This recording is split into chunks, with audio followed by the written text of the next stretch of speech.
Um escritor fracassado se muda para o interior dos States com a sua família. Na tentativa de reviver a sua carreira, ele planeja investigar a misteriosa partida para o além de outra família e o desaparecimento da filha deles, que, olha só, aconteceu na mesma casa para onde eles acabaram de se mudar. Não bastando isso, o escritor encontra rolos de filmes caseiros na propriedade que mostram as mais terríveis finalizações, não apenas da família investigada, mas sim de várias outras, sendo que todas elas têm um elemento em comum: a presença do integrante da banda Slipknot. Essa é a história de A Entidade, ou Sinister, como foi chamado lá na terra do tio Sam. Neste vídeo eu vou te dar um resumão da história e mostrar jeito de derrotar a assombração que aterroriza a vida das pessoas. Mas antes já canta uma linda música de Deus pra ativar esse botão do like. Não esquece de dar o like e seguir o canal.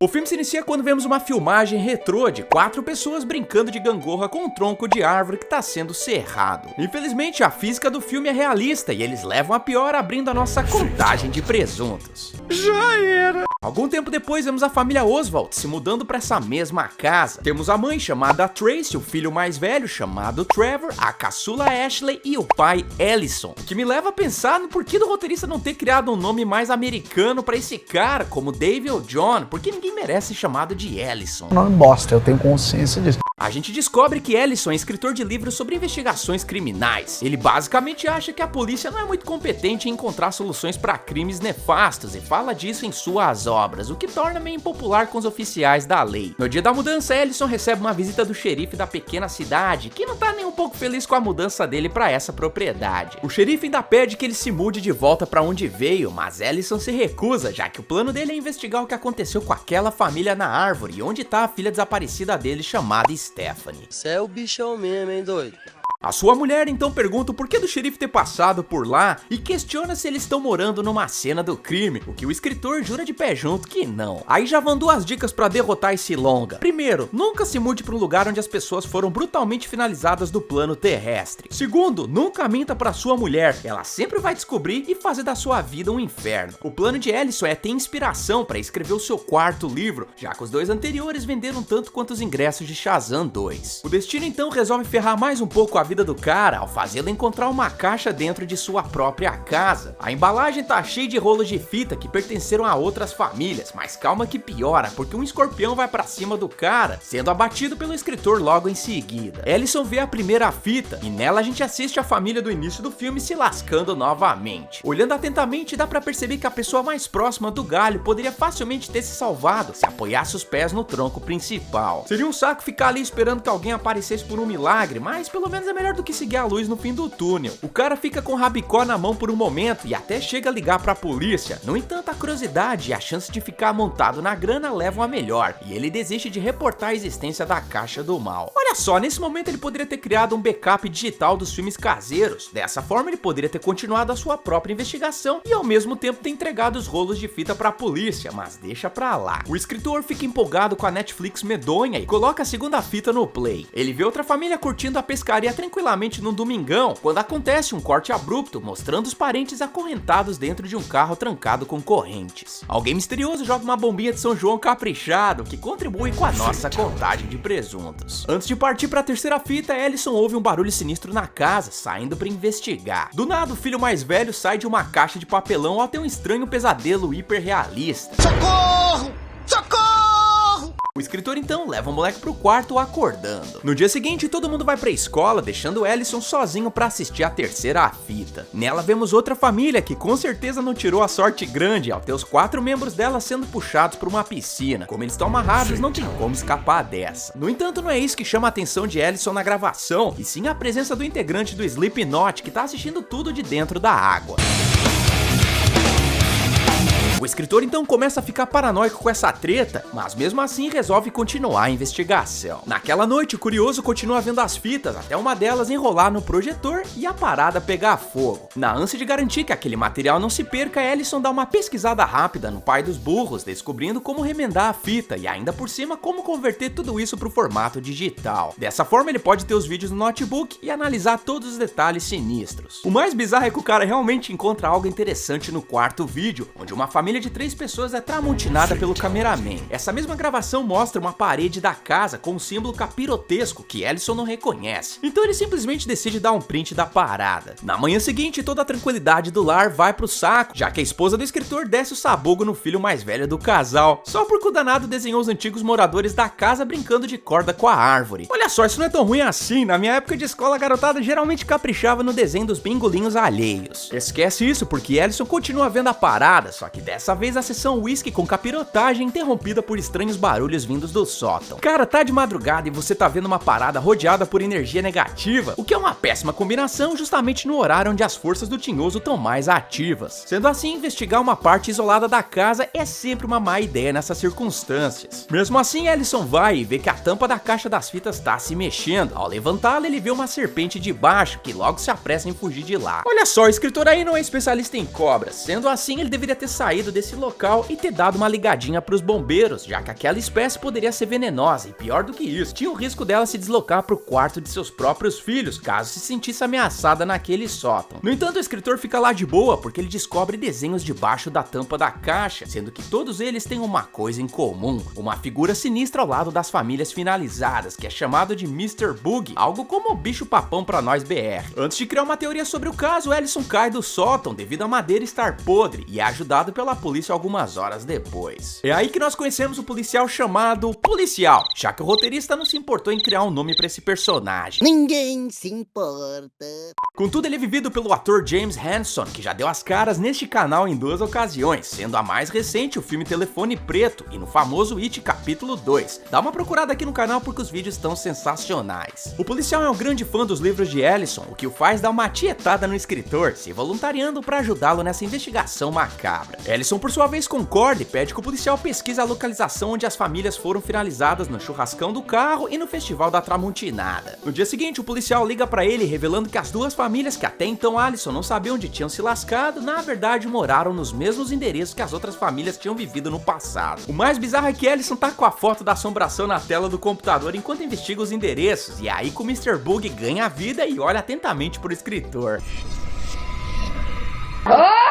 Como se a situação não pudesse ficar mais sinistra, Ellison percebe que no momento que ele caiu do sótão, algo tava o puxando pra baixo. Nesse caso, os parentes do Gasparzinho. Olha só, Ellison é um cara cético em relação ao sobrenatural, só que, mano, isso aqui já passou do normal faz tempo. Sendo assim, tava na hora de parar com a investigação e dar uma passada na igreja pra pedir proteção divina. Outra coisa, o cara já tem material suficiente pra escrever um livro, mesmo não sabendo exatamente onde a pequena Stephanie foi parar. Como esse cara não sabe quando desistir, ele continua trabalhando nas fitas até que houve um barulho estranho lá fora. Ao dar uma conferida no recinto, ele encontra Trevor em mais um episódio de Regando a Grama Doidado. Ao colocar o rapazinho de volta na cama, Ellison diz pra mulher que esqueceu o taco de beisebol no jardim, voltando pra pegá-lo. No entanto, ele é encarado por um doguinho gigantesco que tá prestes a atacar o escritor. A gente descobre que algo tá atiçando a fera e atrás de Ellison vemos 5 jovens dinâmicos, ou melhor, o espírito deles, já que se trata dos membros desaparecidos nas tragédias das famílias presentes nas fitas do mal, o que inclui Stephanie. Como Ellison não tem o espírito aberto para ver os tinhosos, ele volta para casa e começa uma DR com a mulher, que diz que o filho dele está surtando e que a mudança tá ferrando com a família toda, inclusive com o próprio Ellison, que não larga a bebida de cowboy durante as madrugadas. Contudo, o escritor rebate a acusação, falando que ele realmente precisa terminar aquele livro, já que ele tá a um passo de se tornar mais famoso do que no passado. No dia seguinte, ele recebe a visita do policial, que nota o estranho símbolo ocultista nas gravações, o que o faz sugerir que Ellison manja a fotografia para um professor de faculdade com especialização no estudo das religiões ocultistas. O escritor também descobre que as famílias finalizadas foram dopadas antes de partirem para o além, o que de acordo com ele facilitou muito a vida do agressor, que não teve que se esforçar na trocação. É aí que Ellison finalmente recebe a ligação do professor universitário, que diz que os símbolos nas cenas dos crimes correspondem a uma crença pagã muito antiga, dos tempos da Babilônia. Nela, os devotos veneravam um deus chamado Bagul. Essa religião fortalecia a divindade por meio de sacrifícios que serviam para abrir um portal entre o mundo dos vivos e a dimensão de Bagul, que eventualmente puxava os danadinhos para o seu lado, onde devorava a alma deles ao longo do tempo. O O professor, ou devo dizer, rei do crime de Demolidor, acredita que o sacrifício das famílias está servindo como um ritual de iniciação, onde o cara por trás do rolê tá atraindo os membros da família desaparecidos. Nesse balé de capirotagem ancestral, vemos Ellison perdido no bonde, já que alguém tá ligando o projetor todas as madrugadas, quando ele vai dormir, o que não faz sentido, já que o cara tranca a porta do escritório. Como a parada tá ficando cada vez mais frequente, isso seria motivo suficiente para ele instalar uma câmera de vigilância dentro de seu ambiente de trabalho, justamente para saber se alguém da família tava fazendo isso ou se era alguém de fora, mas ele também não se dá ao trabalho. O problema é que Ellison começa a procurar o invasor pela casa com o taco do Negan, sendo que o que ele precisava mesmo nessa hora era de um crucifixo, já que os jovens desaparecidos estão brincando de esconde-esconde com ele na propriedade. Eu não vou ferir você, eu só quero conversar. Eu tenho um problema em lidar com a raiva, mas eu estou bem agora.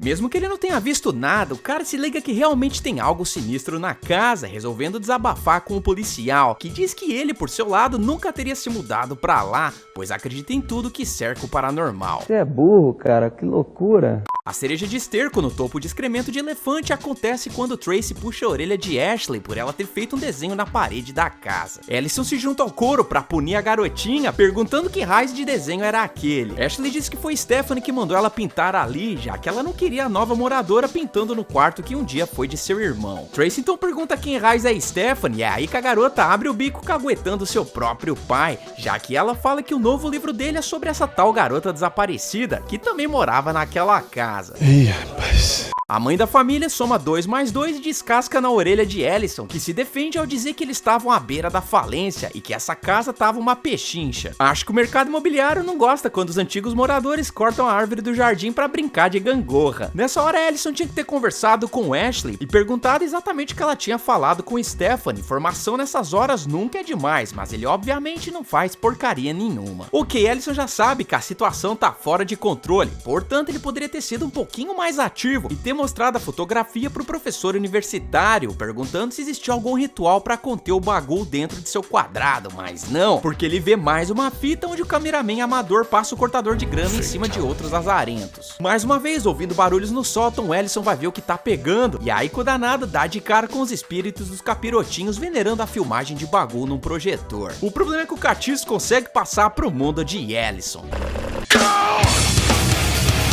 Depois de ver essa apresentação íntima do ex-integrante do Slipknot, o escritor queima as fitas e fala pra esposa empacotar o essencial pra eles irem embora de lá o quanto antes. E falando em viagem, eu nunca tive nem patrocínio nem mãe-trocínio, então sempre tive que economizar ao máximo pra não ter que trocar o almoço pela janta, o que me levou a não perder grana com cartão e taxas danadinhas. Por isso eu abri uma carteira digital na Nomad. Ao criar a conta você não paga nem taxa de abertura nem de manutenção, e muito menos aquela anuidade do capeta. O inscrito que abre conta com eles me ajuda a continuar produzindo vídeo adoidado aqui no canal, porque a gente ganha uma comissão pra pagar o cafezinho do escritório. Então continua me dando essa força e usa o cupom EDNERD na hora do cadastro, inserindo ele no campo código de convidado. Dessa forma você pode ganhar até $20 de cashback, dependendo de quantos dólares você comprar. A Nomad é essencial pra quem quer viajar pra fora e pagar as menores taxas de câmbio possível, já que com a conta você não fica refém daquele famoso dólar turismo, que chega a ser 50 centavos mais caro do que o dólar comercial, que é o que a Nomad usa nas transações. Além disso, você só paga 1,1% de IOF, que é bem mais baixo do que os 6,37% que o trouxa aqui já pagou em várias viagens que eu tive a oportunidade de fazer. Se não tá bom pra você, a Nomad ainda tem uma sala VIP no Terminal 3 do aeroporto de Guarulhos, que você pode usar pra esperar o seu voo. Fazendo um Pix em real pra conta Nomad, você já compra os seus primeiros dólares, e mesmo que a sua viagem não aconteça em breve, você pode ir juntando dinheiro de pouquinho em pouquinho, e de certa forma fazer uma reserva de uma moeda que quase nunca abaixa. Então continue ajudando o canal e abre a conta, demora cerca ali de 3 minutinhos. E não se esqueça de colocar o cupom EDNERD no código de convidado. Uhul! A galera corretamente põe o pé na estrada e voltam pra casa antiga, que de cara explica o porquê deles estarem quebrados financeiramente. Quem que precisa de uma sala desse tamanho? É aí que Ellison recebe um e-mail do professor contendo 3 imagens, a de um escorpião, a de uma cobra e a de um cachorro, o que sinaliza que eram presságios da presença de Bagul. E olha como Alisson é felizardo, ele viu os 3 animais recentemente. Mas o que é isso que está aparecendo aqui no meu computador? Eu não acredito nisso. O cara fica desesperado e liga pro professor professor, que explica que a maioria das imagens foram destruídas pelos antigos cristãos, já que a superstição deles acreditava que eram através dessas imagens que o bagulho se fortalecia. O rei do crime ainda diz que os jovens que viram as imagens no passado eram mais vulneráveis a serem possuídos e até mesmo abduzidos pelo deus pagão, e que isso tinha que ser evitado a todo custo. Ellison então pergunta se queimar as imagens pode fechar o portal na cara do catiço, mas o professor parece confuso sobre o escritor tá levando a parada um pouco sério demais. Ok, Ellison é um cara inteligente, correto? Então ele deveria ter se ligado que tinha 2 filhos, Trevor, que tinha pesadelos alucinantes e que chegou a desenhar uma das famílias se lascando, e Ashley, que praticamente tinha conversado com o presunto de Stephanie. Não bastando isso, o projetor tá ligando magicamente todas as noites, o que sugere que um deles estava assistindo as filmagens escondido, justamente o que não poderia acontecer de acordo com a superstição. Nesse caso, bastava que Ellison chamasse os 2 filhos pra conversar, perguntando se algum deles tinha visto o Bagu andando por aí. Oi, papai! Vocês viram o Bagu? Cara, ele tinha a foto do músico de metal, e caso algum deles dissesse que sim, ele deveria ter isolado o filho ou filha imediatamente, já que um deles eventualmente vai ser abduzido pela entidade. No entanto, ele não faz nada e mais uma vez houve um barulho no sótão, que ele logo sai pra investigar. Lá, pra sua surpresa, o escritor encontra a caixa com as filmagens, mostrando que de alguma forma Bagu conseguiu recuperar a parada. Não bastando isso, ele também encontra cortes estendidos das filmagens e põe a parada pra rodar. Nessas novas gravações, ele vê que as famílias foram finalizadas pelos próprios jovens desaparecidos sob a influência da entidade do mal. Ellison também recebe uma ligação do policial que diz que o danado não deveria ter se mudado da casa anterior, já que todas as famílias que se lascaram fizeram exatamente a mesma coisa depois de morar numa casa onde a família anterior havia sido finalizada, ou seja, o Bagu domina um dos filhos, atormenta a família até que ela se mude. Isso de alguma forma encerra o processo de possessão, fazendo esse filho ou filha arregaçar os parentes e se unir à dimensão do ex-guitarrista do Slipknot. Ou seja, um jeito de derrotar esse filme é simplesmente não se mudar da casa que pertenceu à família anterior. Dessa forma, o ciclo não fecha e o filho não é dominado completamente por Bagu. O cara é um gênio. Como Ellison voltou para casa antiga depois de ter morado na da árvore cortada, ele praticamente permitiu que Ashley fosse recrutada para a nova banda da entidade, dessa forma batizando o chazinho do próprio pai com uma gosma verde que parece a groselha do predador. No final do filme vemos Ellison, Tracy e Trevor amarrados, enquanto Ashley, versão encapetada, inicia a carreira de lenhadora com eles. É aí que a gente observa Bagu passando pro nosso mundo e pegando Ashley no colo, a levando para sua casa na dimensão capirotesca, onde os outros jovens a esperam. Ok, se Bagu consegue pegar a garota no colo, quer dizer que de alguma forma ele tem que obedecer às leis da física do nosso plano, ou seja, ele é matéria orgânica. Sendo assim, Elliot podia ter combinado com um policial para que ele ficasse de tocaia na mansão esperando que Bagu aparecesse. Depois disso, era só o oficial da lei ter descarregado chumbo grosso no danado e ter acabado com a farrinha dele de uma vez por todas.